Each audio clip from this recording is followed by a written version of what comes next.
oleh semua kalangan, menerima bahwa Adam alaihissalam adalah sosok manusia yang pertama yang mempunyai kelebihan dari manusia lain, meskipun anbiya dan mursalin. Kelebihan mana? Karena beliau adalah karena diciptakan pertama oleh Allah Subhanahu wa Ta'ala, maka sebagai konsekuensi dari itu, setelah selesai diciptakannya, beliau duduk sendiri di surga Allah. Sebagai manusia biasa, keinginan untuk bersama dengan manusia lainnya selalu menyertai, selalu ada. Bahkan kerinduan untuk bergurau dengan sesamanya selalu ada, timbul tenggelam dalam pemikirannya. Pada suatu ketika, di mata beliau nampak 2 ekor burung yang sedang bermesraan, bercumbu rayu. Burung tersebut terbang bersama, hinggap di pohon secara bersama, makan bersama, berkicau pun bersama. Hanya yang membedakan adalah burung betina dan burung jantan. Mengundang atau mengajak hati Adam iri. Seandainya kalau saya punya teman seperti itu, saya akan bercumbu rayu bagai burung-burung itu. Sayang, hari ini aku duduk seorang diri. Di tengah asik rindu melamun beliau, matanya terpejam tidur. Dalam tidurnya Allah Subhanahu wa Ta'ala mengutus Jibril alaihissalam untuk mencabut rusuknya di sebelah kiri, yang paling bengkok, yang paling atas, dengan kalimat Allah Subhanahu wa Ta'ala, kum fayakun, jadilah seorang gadis jelita. Seiring dengan itu Adam alaihissalam bermimpi. Apa mimpinya? Didatangi oleh seorang gadis jelita yang sangat menenteramkan hatinya.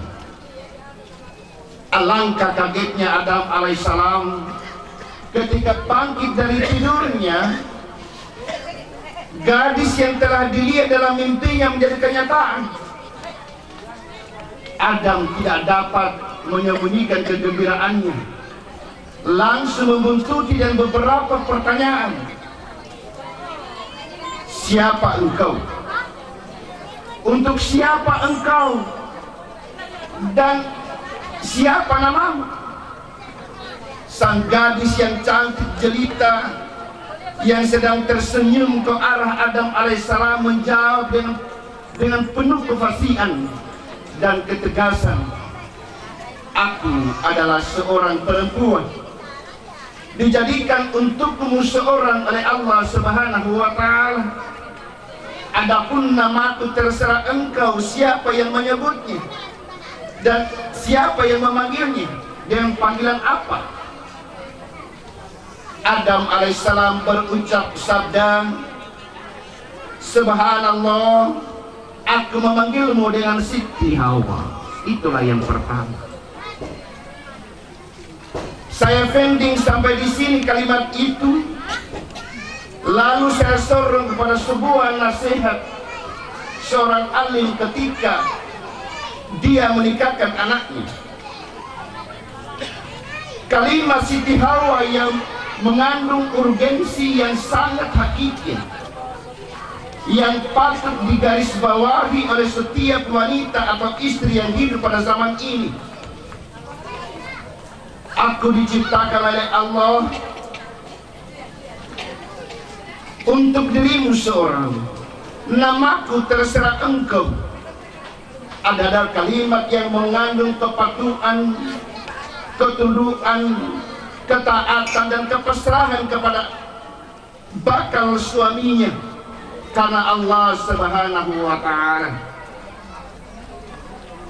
Maka dipetik sebuah nasihat dari kalimat itu seorang alim menikahkan anaknya, yang dapat saya pastikan bahwa sang alim tersebut mengambil hikmah nasihat dari para sahabat Rasulullah ketika masih hidup. Sebagai berikut, banyak tetapi saya potong saja. Yang pertama, sang alim berkata kepada putrinya, "Hai putriku, pada suatu saat, pada suatu sisi, jadikanlah dirimu bagai seorang anak, karena suamimu yang beriman itu akan menjadikan aku berfungsi sebagai seorang ayah dan ibumu." Subhanallah, yang sangat tidak tertidur mamanya, luar biasa. Pada ketika itu saudara-saudara, panggung seorang ibu rela keram demi anaknya yang tercinta. Singkatnya, hai saudara-saudara, khususnya kaum muslimin, sebagai manusia, andai kata ada segudang emas dan sepotong jari anak lalu diserahkan oleh seseorang kepadanya, pasti kedua orang tua masih memilih satu jari anaknya. Subhanallah. Begitu seterusnya seorang anak yang soleh. Saya ingin tanda kutip kata soleh ini, bukan anak kebanyakan, tetapi anak yang soleh. Pasti mereka akan menahan diri untuk menyela kata-kata kedua orang tuanya. Tidak mampu untuk melangkahi bayangan kedua orang tuanya, tidak usah dirinya, bayangannya tidak mampu. Justru dia sadari bahwa surga itu ada di telapak kaki ini. Mereka pasti akan menghormati kedua orang tuanya. Sebuah filosofi berkata, kalau saja memiliki seorang anak setara Bilal, lebih baik daripada memiliki seorang anak yang sekaliber Firaun. Karena anak Bilal meskipun dia hamba sahaya, tetapi bertitil radhiyallahu anhu, dan pada saat itu akan terpercik percikan cahaya kepada kedua orang tuanya. Sedangkan Fir'aun meskipun seorang penguasa, tetapi bertitil la'natullah subhanahu wa ta'ala, yang api-api percikannya pasti ada di hadapan kedua orang tuanya. Demikian nasihat untuk anak dan ibu yang disandingkan dengan suami dan istri kepada di dalam dunia rumah tangga, khususnya anak-anakku Listina dan Aki. Yang kedua, kata sang alim, hai anakku, pada suatu sisi atau suatu ketika hendaklah jadikan dirimu bagai seorang murid, karena suamimu yang beriman kepada Allah Subhanahu wa ta'ala pasti akan berfungsi sebagai seorang pendidik, seorang guru. Guru dan pendidik adalah sosok ulama, figur ilmiah. Kalau yang benar-benar guru, kalau yang benar-benar pendidik, dapat dipastikan bahwa guru adalah ulama, pewaris para anbiya wal mursalin. Dengan demikian dapat dikatakan bahwa mereka adalah pencetak generasi manusia yang hari ini dan masa-masa yang akan datang. Peraturan perundang-undangan dalam panglima dalam hidup bernegara dan bermasyarakat. Maka seorang rakyat jelata yang disandingkan dengan istri dalam hidup kehidupan ini, loyalitasnya tidak akan terbatas sampai batasan-batas yuridis formal, atau tidak terbatas kepada aturan-aturan tertentu. Justru akan sampai kepada pribadi pemimpin.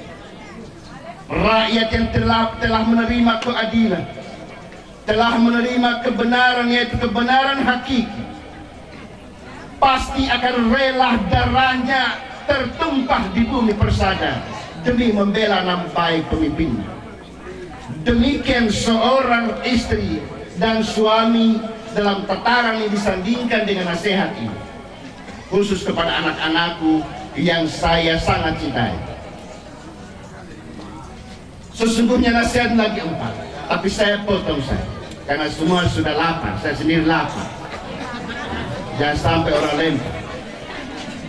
Saya lanjut cerita. Lagi 4 tapi saya potong. Lalu Adam alaihissalam setelah terjadi dialog, bangkit berdiri. Dia berdiri untuk hampiri Siti Hawa. Allah subhanahu wa ta'ala menurunkan tegurannya, ya Adam, jangan dulu engkau hampiri, haram mati. Kenapa? Aku nikahkan dulu engkau dengan Siti Hawa. Allah subhanahu wa ta'ala turun dengan firman-Nya, bukan beliaunya turun, firman-Nya yang turun, dengan membaca sendiri khutbahnya. Dan katanya sebagai berikut, Pak Akwa, mohon maaf Pak Akwa ya. Aku persaksikan seluruh malaikat bumi dan langit, dan seluruh penduduk bumi langit ini, aku nikahkan Adam dan Siti Hawa dengan mas kawin tasbih dan tahlil untuk saya, kata Allah. Makanya saksi itu 2, yaitu saksi yang mewakili seluruh malaikat dan yang mewakili seluruh jagat. Makanya 2. Jadi kalau Anda katakan bahwa yang saksi keluarga itu keliru, sesungguhnya saksi dari syarat. Mohon maaf.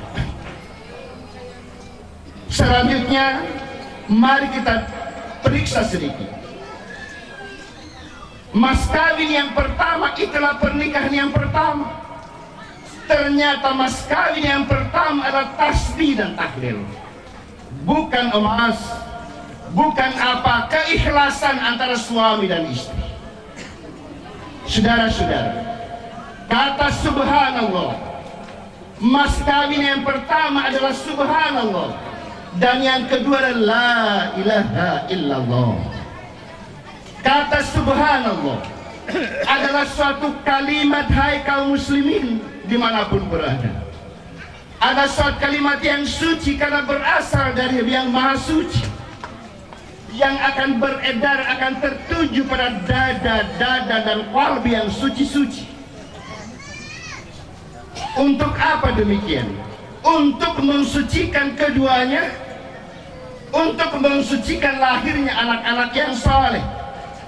Itulah sebabnya, makanya di dalam pernikahan ini didahului dengan tobat. 4 syarat tobat, 3 kepada manusia dan 1 kepada Allah subhanahu wa ta'ala. Sebagaimana kata-kata seorang yang menikahkan, kalau masih ada secarik siri, sepotong jarum yang ada di bawah kekuasaanmu, kembalikanlah kepada yang punya. Hal ini seiring dengan kalimat Allah subhanahu wa ta'ala, la ta'kulu amwalakum bainakum bil batil. Jangan engkau memakan harta orang lain dengan jalan batil. Subhanallah. Kita periksa dalam dunia tasawuf yang bersandar pada surat At-Tariq yang Indonesia. Hendaklah manusia itu memperhatikan dari apa dia diciptakan. Dia diciptakan dari air yang terpancar dari sulbi dan tulang dada. Saudara-saudara, apa yang terpancar, hai kaum muslimin?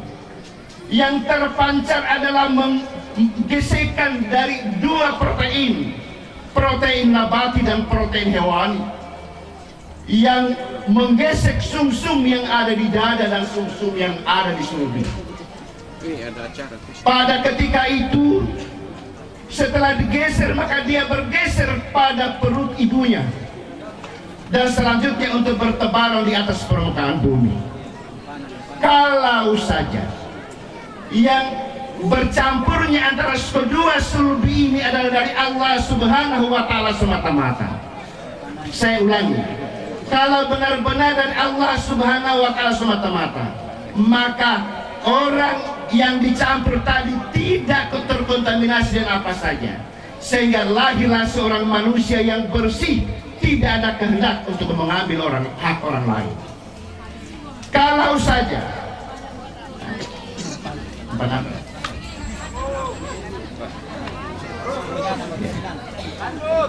lagi 5 menit 10 menit, saya juga berdosa kalau tidak sampai. Ya, maaf ya.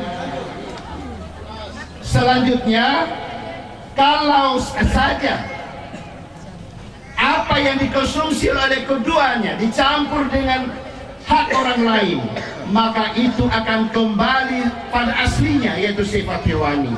Itulah sebab timbulnya aneka dekadensi moral di dunia yang sementara. Jadi kalimat ini saya titipkan kepada anak-anakku. Saya potong saja karena sudah panas semua. Saya potong saja.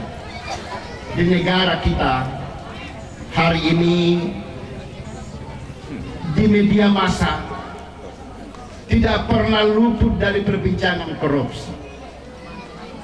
Saya titipkan pesan, bantulah negara, bantulah daerahmu, bantulah pemerintahmu, yaitu bantu untuk hidupnya anak manusia di 25 tahun yang akan datang. Lagi di sini teruju mendapatkan akin paduan dari Jawa dan Butuni, maka saya yakin dan percaya kalau anak Palestina menjadikan bagian dari keluarga mereka, insya Allah